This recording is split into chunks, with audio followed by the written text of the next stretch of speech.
Welcome to another edition of Rick and Bubba University, the podcast. Professors Rick and Bubba here, handing out degrees in common sense. That now, of course, a superpower. And Bubba, if you love music, have we got one for you today? We are honored to have back on the podcast someone who we've had on the show before, Travis Wammack. And he has quite a list of people he has worked with, Rick. Travis, welcome to Rick and Bubba University, the podcast. How are you, buddy? My pleasure, man. Good morning to both of you guys. Born in Walnut, Mississippi, the pride of Walnut, Mississippi. I mean, when you look at your career, Travis, I mean, I'm looking at one time, Rolling Stone magazine did an article about you and said you were the fastest guitar player they had ever seen. That's kind of been your trademark as a guitar hero. So how in the world did this develop, this ability to play the guitar with such fervor? You obviously have been playing since you were young. You had a number one hit when you were 16. So where did this happen? Tell us the foundation of your guitar playing. Well, my dad came in when I was 8 years old with a guitar and said, here's a guitar. I had 3 sisters and 4 brothers. So he said, any of you guys want to try to learn to play the guitar? Here it is. So I jumped on it and started learning. And back then, you had probably the 2 greatest guitar players back then was Chet Atkins and Merle Travis, and they were super good. But I wanted something different, so I just started teaching myself, and just started working. I learned from the get go. I learned where I could make like E chord. I'd go and find out where I could make it anywhere on the neck of the guitar. And the secret to playing fast is you got to know where you're going. I mean, you can't play fast if you don't know where you're going on that neck of the guitar. So I learned all the different places that I could play E, and then I moved to F and G and so on. So I think that's basically what got me to playing fast. And Travis, I guess when you're talking about movement, the less you have to move distance-wise, that cuts down and gives you the opportunity to play it faster, right? That's right. So that's why you have to look ahead, because if you do that, then and you learn to play it in different ways, that can dramatically cut down on your hand movement. Yes, that's it.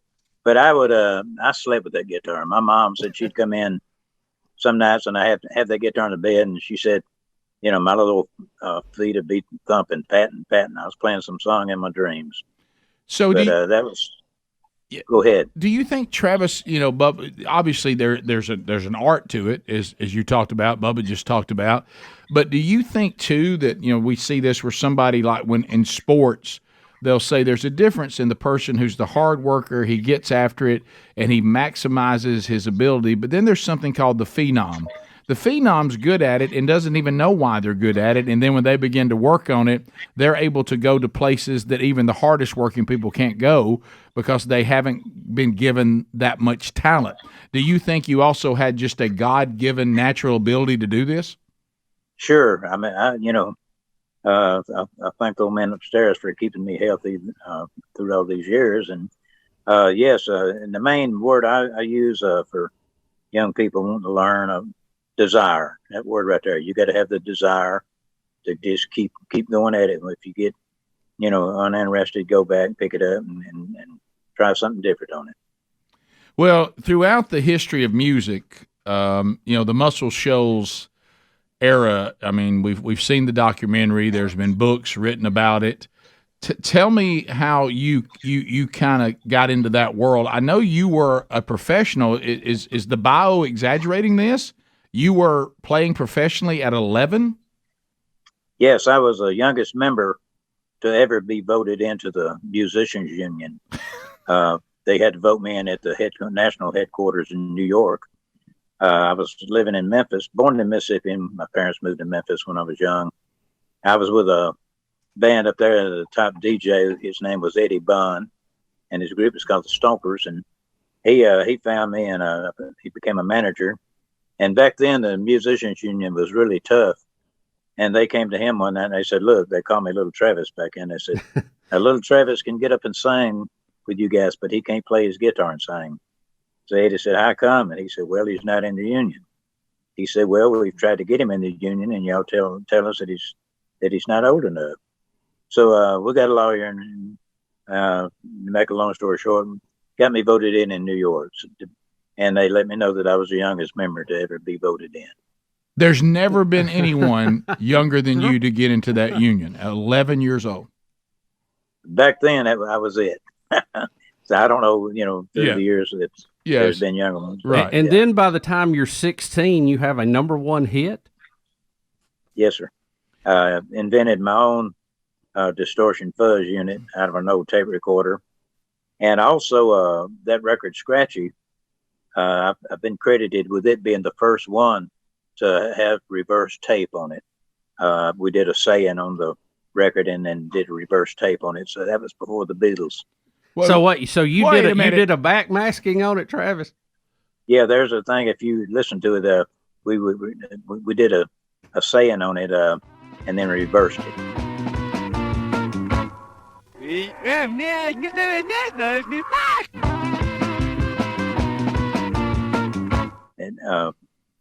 And people still trying to figure out what we said. Yeah. I noticed you didn't say what you said. Is it still a secret? Yeah, is it still going to be a secret? We don't get the exclusive here on Rick and Bubba University? I'll tell you later.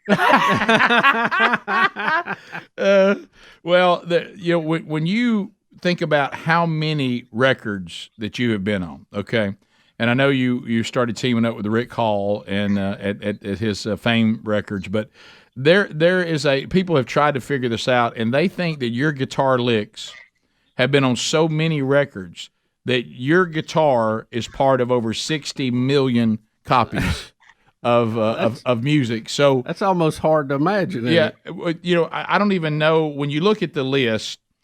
I mean, it is, and Bubba, you're going to be surprised. One of them, you got it in front of you too. Aretha Franklin, incredible. I know she came up to Muscle Shoals. Wilson Pickett. I want to talk to you a little bit later about Little Richard because you became worked with him a lot. Mac Davis, Clarence Carter, the Osmond Brothers. A lot of people don't realize. You think about the Osmond Brothers; they did some stuff in Muscle Shoals, didn't they?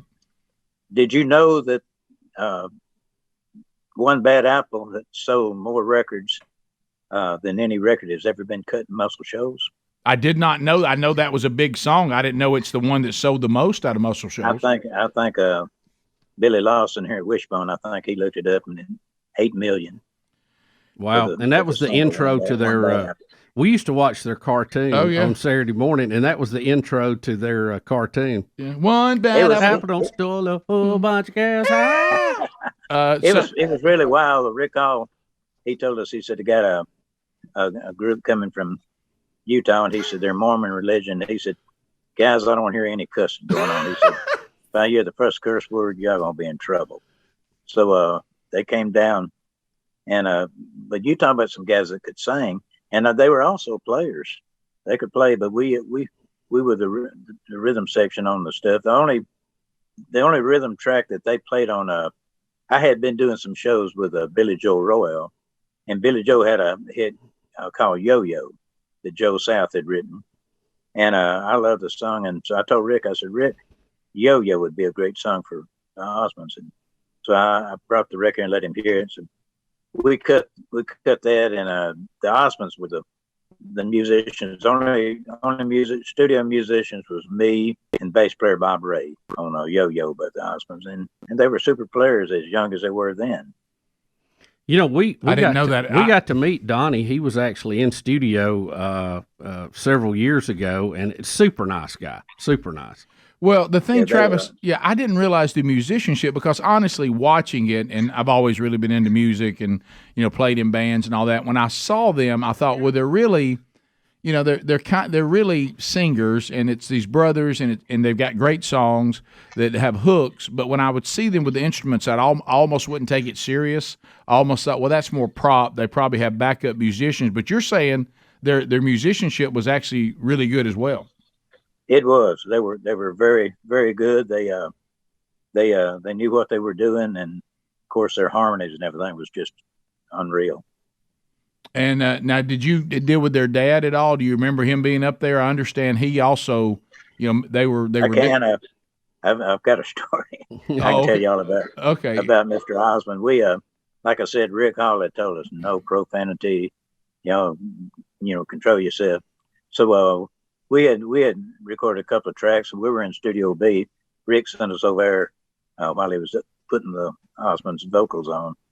Well, in Studio B, Mr. Osmond was sitting down in front of the console reading the newspaper, and we were there listening to the next song that we were going to record, and one of the musicians came in and he started cussing, and we were all pointing at him. Mr. Osmond was sitting down reading a newspaper, and the newspaper never moved. But we pointed out, Fred Prouty was the drummer. We finally let him see Mr. Osmond down there. He didn't say nothing. He just opened the door and tiptoed back out. Nothing was there to say. Whoops. Yeah. But the hits that they had, and that being, I knew it was big. I didn't know it's the biggest one to ever come out of Muscle Shoals, because that's quite a that, as we would say, that's high cotton to consider all that came out of these the Fame records out of Muscle Shoals. We're going to come back. Travis Wammack is our guest. I want to ask Travis about one of the people that he worked with that I was a huge fan of, and you probably don't even know, Rick. Oh, really? Okay. All right. We'll talk about that, and there's so much to unpack with all the things that Travis has been associated with when Rick and Bubba University. The podcast continues. This is the Rick and Bubba Show. Watch more at blazetv.com/Rick and Bubba. Rick and Bubba, Rick and Bubba. So Travis Wammack is our guest on this edition of Rick and Bubba University, the podcast. So, Bubba, you want to ask him about somebody that you're a big fan of. So prepare for your mind to be blown here, Rick. I was a fan of his because I used to watch his TV show. Tell us about working with Mac Davis. Okay, you ready for this? Yep. Mac came to the studio. I was the leader of the session, and Rick said, "Go out there and see what he wants to do." So I went out there and I said, "Rick, Mac, Rick wants to know what you want to do." He said, "Well, I've been a successful songwriter." He said, "I've written In the Ghetto, Whoever Finds This, I Love You, and just a bunch of stuff like that." But he said, "I want to be a star."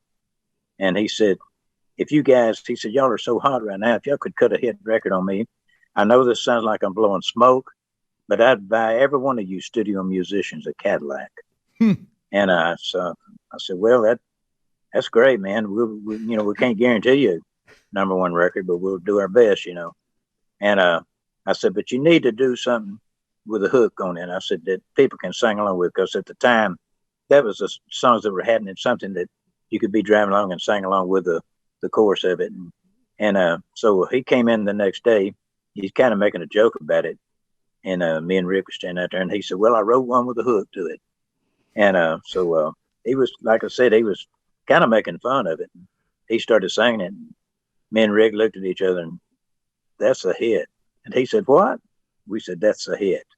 And sure enough, the thing went to number one. And about that time, his manager called Rick Hall and said, "Look, Mac Davis is opening for Jack Benny at the Sarah Club in Vegas, and wants Travis and Bob Ray and the drummer to come out along with the big band and back him."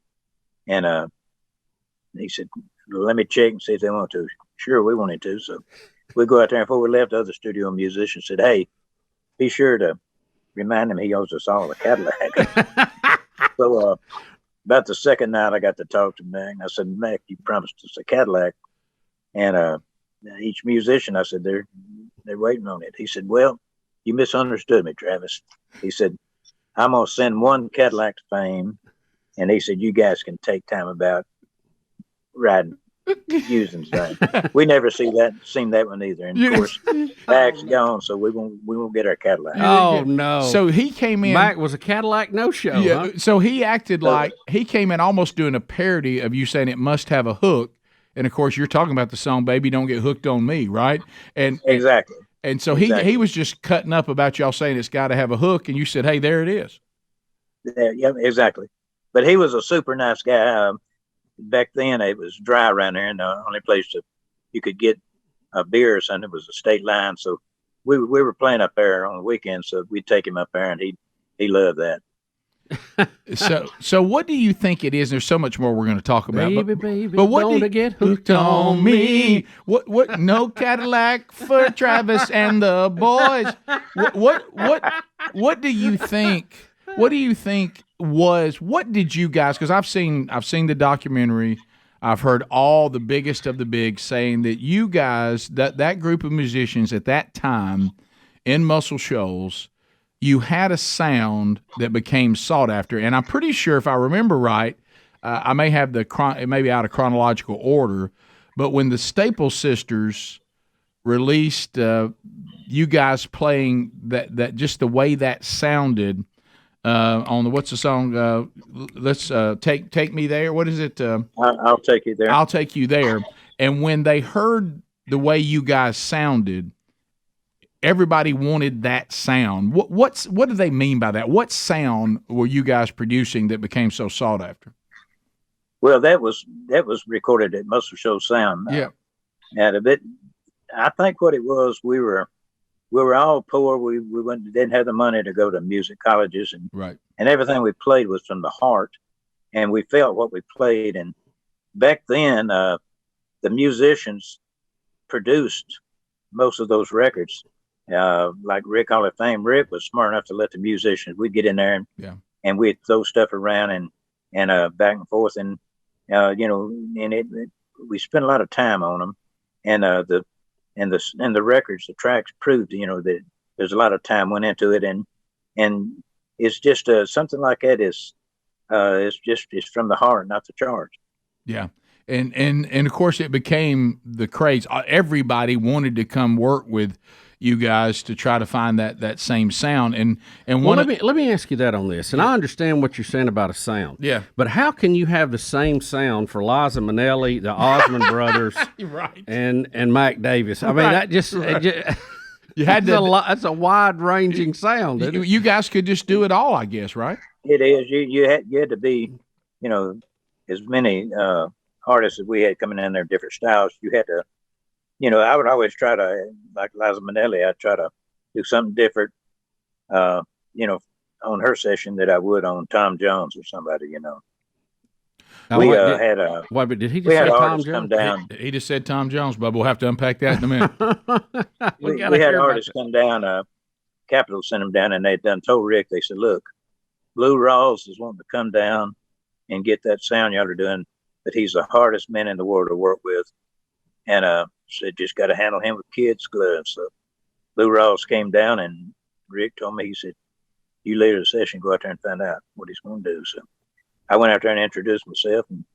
And while I was talking to him, his manager had a briefcase opening up. He's taking out all this sheet music. So I said, Mr. Rawls, I said, what are you planning on doing? He said, I want to do a tribute album to Sam Cooke. All right. And I said, I love Sam Cooke. And I said, well, do you want us to use that sheet music? He said, no, I come down here for this sound y'all are getting. I said, well, we won't need that. I'm not trying to make you mad or nothing, but we won't need that. We make up our stuff. He said, what do you mean? I said, well, what's the first thing you want to do? And he said, Sam Cooke, bring it on home to me. He said, I'd like to do that. And he said, how would y'all do it? Would y'all like to hear how I did it? I've got a little guitar here. Yeah, absolutely. Sure. Okay. Oh, well, Travis. Are you ready? He's got the axe out. Go ahead. We'll go like, if you ever change your mind about leaving me behind, oh, baby, bring it to me. Bring your sweet love and bring it on home to me.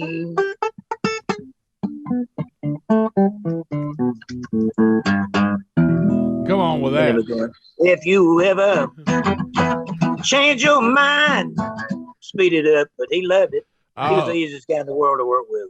Oh, so yeah, you know why? After he heard what y'all were doing, he said, "Look, I don't know where that came from, but I'll take that right there." That's that feel that you guys, you had the songs and you were able to bring them out without all the sheet music, and there was something there that that he wasn't going to get if he says, here's all the charts and crank it out. And for him to trust you on that and say, yeah, that's what I want, that's incredible. I'll tell you what I did find out. He sang the harmony with Sam Cooke when Sam Cooke recorded it. Okay. Bring It On Home to Me. Lou Rawls was a harmony singer on that. Well, I'll be. I didn't know that either. That's a good trivia question. Maybe one reason he wanted to sing it. Yeah, that's true. All right, there's so much to talk about. I want to come back because I've just recently watched a documentary on Little Richard, and of course you had a long relationship with him, including being the band leader for a period of time, and there's a lot of talk about the impact that Little Richard had on music, and you can tell us firsthand about that. So we'll come back, we'll continue this conversation, and we'll talk Little Richard with Travis Wammack when Rick and Bubba University, the podcast, continues. Bubba, life insurance. I know. Gotta have it. I know. Gotta have it. Who wants to talk about that? Well, I'll tell you this though, we got to simplify that. And Ladder really has simplified life insurance because when it gets down to it, we want to know how much our loved ones are going to receive, and we want the peace of mind that if we pass before they do, that they'll be taken care of. And so Ladder is 100% digital. If you are asking for $3 million of coverage or less, there'll be no doctors, no needles, no paperwork. You just answer a few questions about your health in an application, and they have their algorithms ready to work in real time, and you'll find out if you're instantly approved. I'm talking about in a few minutes, and you won't see hidden fees. If you get in and say, I don't know about this, you can cancel anytime. You can get a full refund if you change your mind in the first 30 days. Now, what Ladder does is they're going to get you a policy when you're approved, and it'll be insurers that have long proven histories of paying claims. If you look right now on AM Best, you'll find that Ladder is rated A and also A+. So the lowest they've ever gotten is an A. And also, as insurance is going to cost more the older you get, go ahead and take care of this. And this is simple. This is how much your loved ones will get if you pass before them.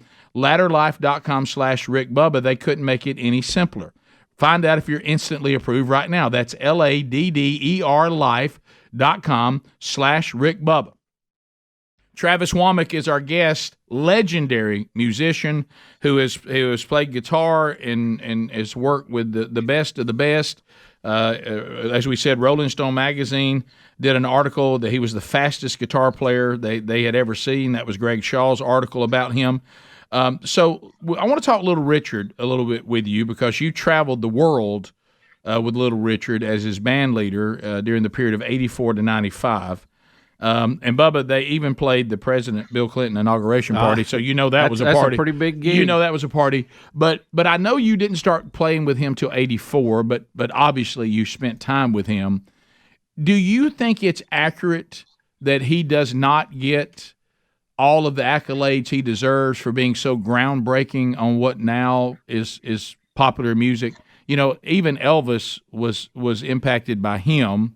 And a lot of times that we don't get it in that order, but many believe that Little Richard may be the most influential artist on rock and roll that has ever existed. Do you think that's an exaggeration, or there's some truth to that?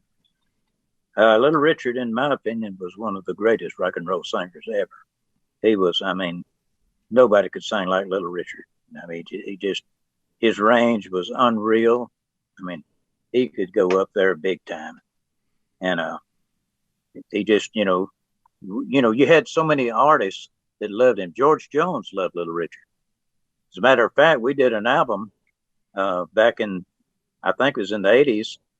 George Jones cut an album doing Little Richard songs and Chuck Berry songs. It's just amazing.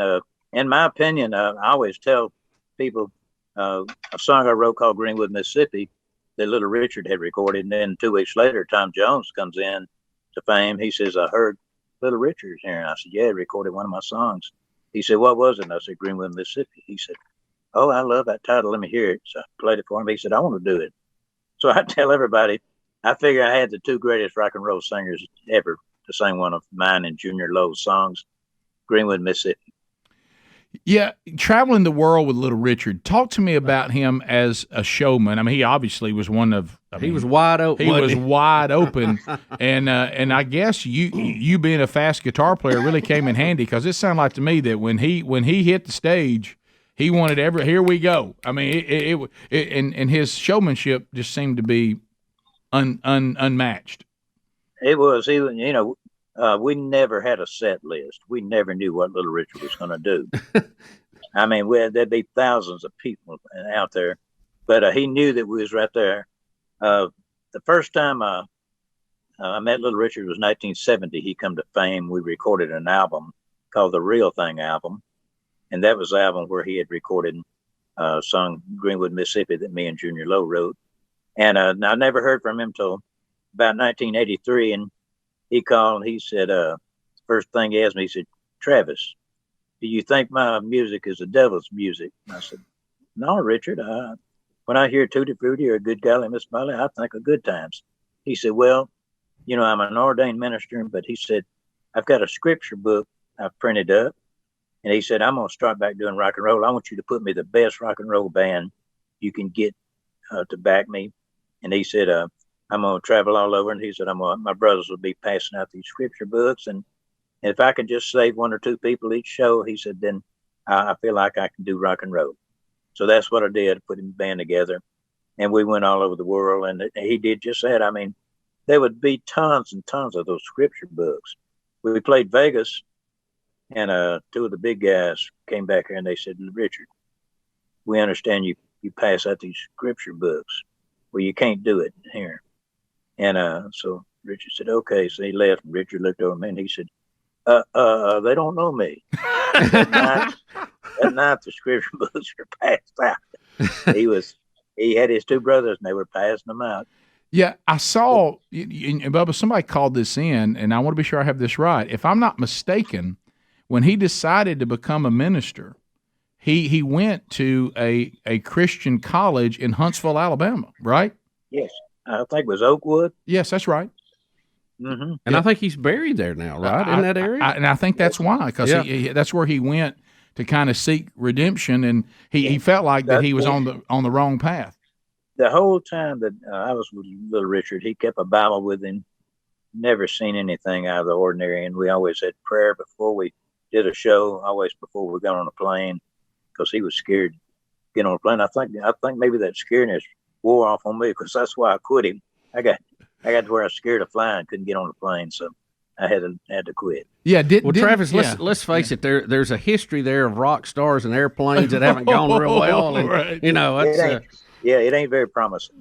So, so you have all of this, and of course, Bubba, I know you keep hearing him bring up Tom Jones, and so also another TV show I used to watch a lot as a kid. We didn't realize how involved with all the music we grew up on, but so Tom Jones, you considered him, you said, to be one of the best singers in music as well? Yes, and still is, man. I heard him sing not too long ago, and he's still knocking the walls down. Are you kidding me? How old is he now? Gosh, old as dirt for sure. Yeah. Travis, I'm going to say Tom's probably 86, 87, somewhere around Well, there. he can't wear them pants he once wore. There ain't no way he does. He does, Rick. No comment. He ain't changing that. So, Travis, when these guys would come to town and you would work with them there at Fame Studio, which, by the way, is the name Fame? I've always heard the rumor that stood for Florence, Alabama Music Enterprise. Is that right? Yes, sir. But it worked out good to call it Fame, didn't it? That's not a bad acronym, is it? It did. So when all these acts came, and you're working together, you take a break. I mean, did they just go into town and walk down the street to the diner to eat? Where did they go during all this? We had one big cafe restaurant right next door to Fame, and that's where we'd all go over there and eat supper, dinner, whatever. And it was, like I said, it was dry, and if somebody needed something to drink, we had bootleggers that would bring the stuff to you and deliver it to you. Well, I bet that restaurant got some great pictures. Boy, I'm telling you what. I mean, I've seen some of the shots of some of the biggest names like walking, into their hotel room there in the Shoals area. Yeah. Yeah, this restaurant was called Biscuits Village, man, and I accused them of using a garbage can lid for the size of their biscuits. I mean, they were the largest cat head biscuits you've ever seen. Yeah, for a line, not just a cat. So let's talk. I did not know this, Bubba, and you and I both love Joe Walsh, and the fact that he's a ham makes it. Oh yeah, close to my heart. So, tell me about the voice box on Rocky Mountain Way, and you went to that, and you worked on in 2002. This was the live CD Rock and Roll Party.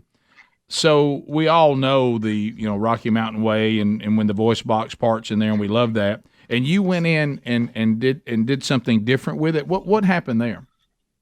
Well, Custom, Custom, they come out with the first voice boxes, and they gave me one of them. This was right before I come down here into Muscle Shoals from Memphis.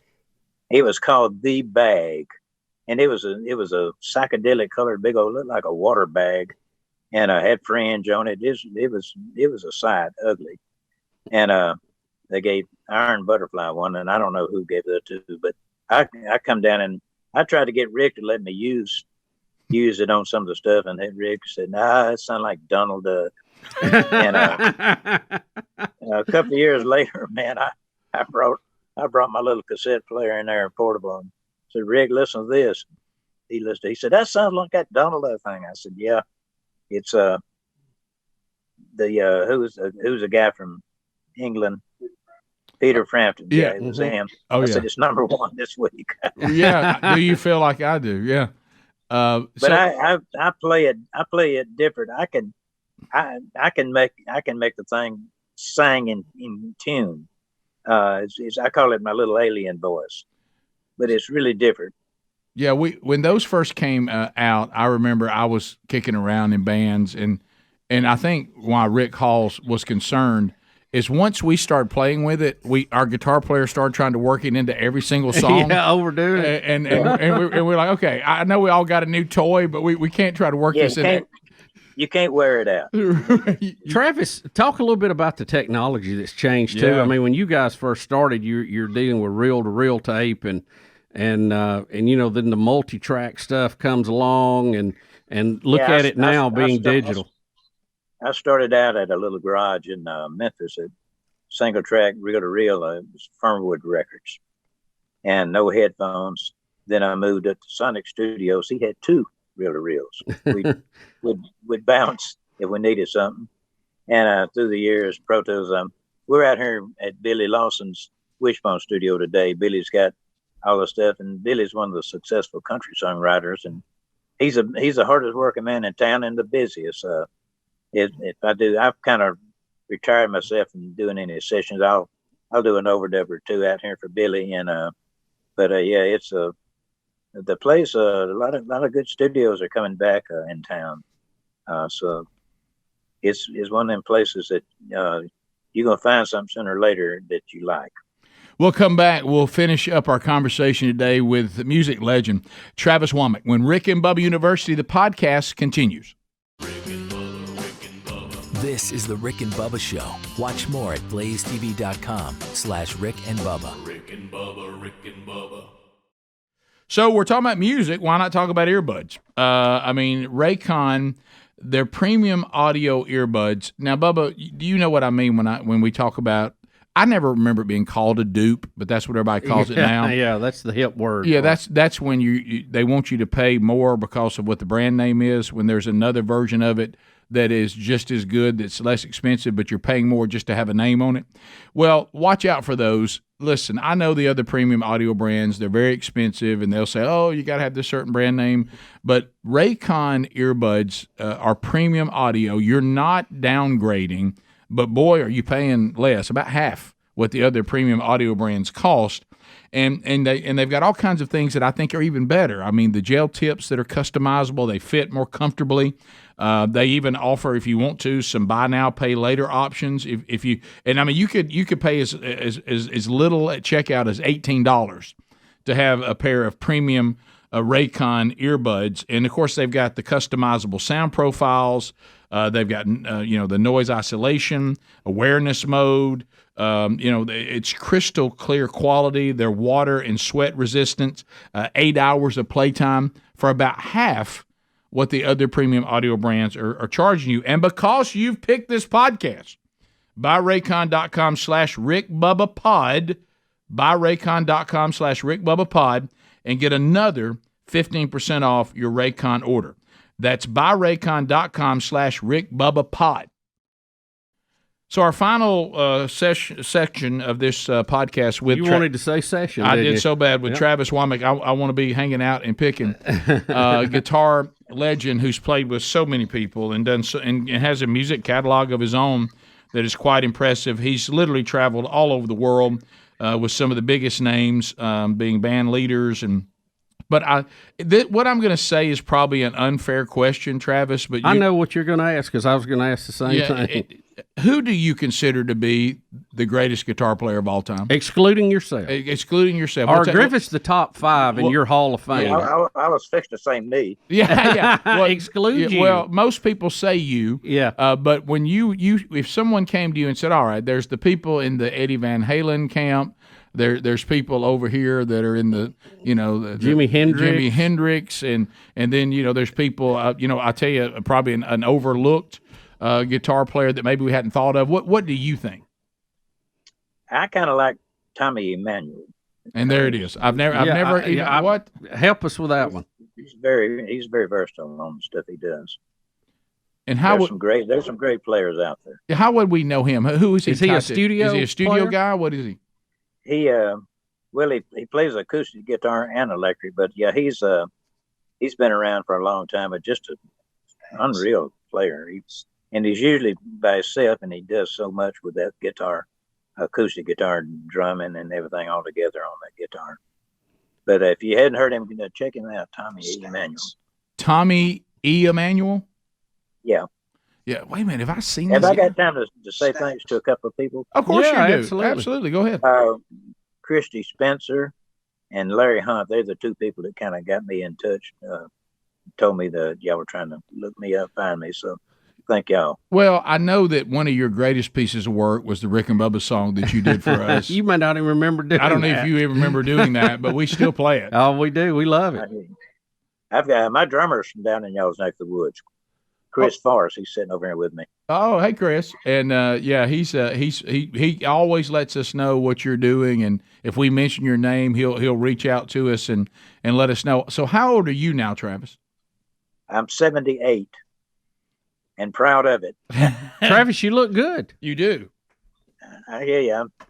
I'm still picking, man, still rocking. I'm playing every week at a place called the Poorhouse Restaurant, which is here in Tuscumbia, every Thursday night from 6 to 8. So if anybody's in this neck of the woods, come by and see us. We rock it.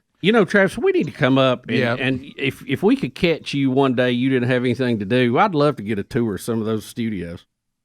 Well, we'd love to bring you up here and take you to them. Billy Lawson here would probably try to cut a record on y'all. Well, let me tell you what, he'd have to work magic with me since I can't sing. Yeah, you're right. I'd sure like to see it, though. You know what? I've got a couple of the record collectors from down there in Birmingham up here today. John and Don, they're good people. I'm in their Hall of Fame, the Record Collectors Hall of Fame. Yeah, well, of all the, I know that you have had all kinds of accolades, and Bubba was touching on it just for a little bit. We're talking about recording. Have we lost something in all this digital stuff, in your opinion? Or is it better than ever? Some people still believe, just like they don't like amps that don't have tubes. They think you lose a warmness. Have we lost something leaving tape? There's one word that I use that we've lost: dynamics. Okay, so unpack everything, that. Yeah, everything. You go with the track, and the speed's the same, and it don't have no ups and downs. It just if you listen to some of the old tracks with the hits, the tempo may vary a little bit, but the whole band, if they go with it, then they're in the pocket, so it could speed up or slow down. That's, to me, that's the dynamics of a song. When you're playing with a click track, yeah, it's the same speed all through that song. So you're saying we're almost too perfect now. We've lost the realness Yes, of it. we don't have that raw sound. You know, like I said back in the day, Rick Hall was smart enough to let us produce a lot of the stuff. Man, he would take all of our suggestions and put it together and come out with hit records. They're not doing that now. Well, and the closest thing is Billy Lawson out there. He's been there. He's doing both those things, and he's wide open. You know, he's not sitting in a certain mode or anything. He's wide open. I think you've just touched on the success of our show. It lacks perfection. That's right. You know, I mean, Dynamics. When everybody's wanting to drive on the interstate, you count on us for an old pothole road. let me tell you something. We got dynamic. Yeah, we do. Yeah, we do. It's an ugly thing, but it gets you through. There could be a song there. Yeah, Gosh, that's good. Yeah. So, Travis, do you still? We got about 5 minutes, but do you still? You're playing there locally, so I think you've answered my question. But at 78, when you stand up there and get ready to pick, do you still love it like you always have, or more? Or I do. That's what keeps me going, and the main reason that I work this thing, your vocal cords are like your muscles. If you don't use them, you're gonna lose them. So I'm still kicking pretty good at 78. You do. You look great. You sound great. It just, when you were picking a minute ago, what about your hands? Have you been able to keep the speed up? Well, I hadn't had nobody test it yet. I think I'm still up there pretty good. Well, I think one of the greatest feats would be you overcoming arthritis. Yeah, I know how it's affected us, and you got a few years on us. I drop bottles of water. I mean, I can't imagine having to play a set and play the guitar. Yeah, I do two 1 hour sets standing up playing, and just song after song. Ain't a bunch of talking. I come to play music, and that's what I do. Travis, you love it, and that goes and shows through everything you do, and I think that's why people love what you do so much. Well, you guys got to come up, and we'll get together for sure.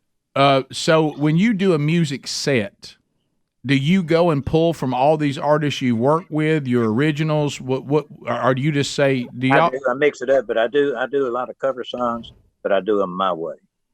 I do them the way I want to do them, and a lot of stuff I feel like, well, and they should have done this or that, but my sets are rocking. I've got people up dancing, hollering, screaming.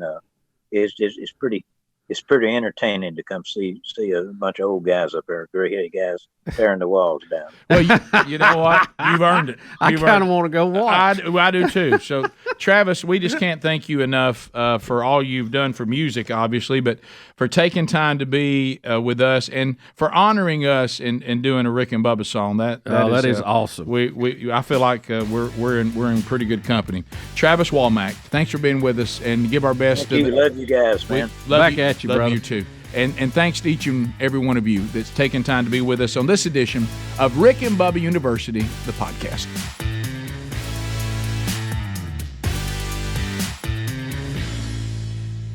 Thank you, Travis, so much. Thank you, buddy. All right, keep Listen, picking. we may holler at you and come see you now. Don't be You shocked. may look up and see Rick and Bubba showing I'm up. looking for you. We'll take a snake hunt. We'll take you snake hunting. That would be a great podcast. Yeah, it would. Not without my 12 gauge. I was about to say the only thing is it'd be called We hunt them with a sling. We hunt them with a slingshot. That would be like one of your pet rattlesnakes. Yeah, we're not going to get Bubba on that one. That'll be Rick University. Yeah. Thanks, guys. See you, buddy. Thank you. All right.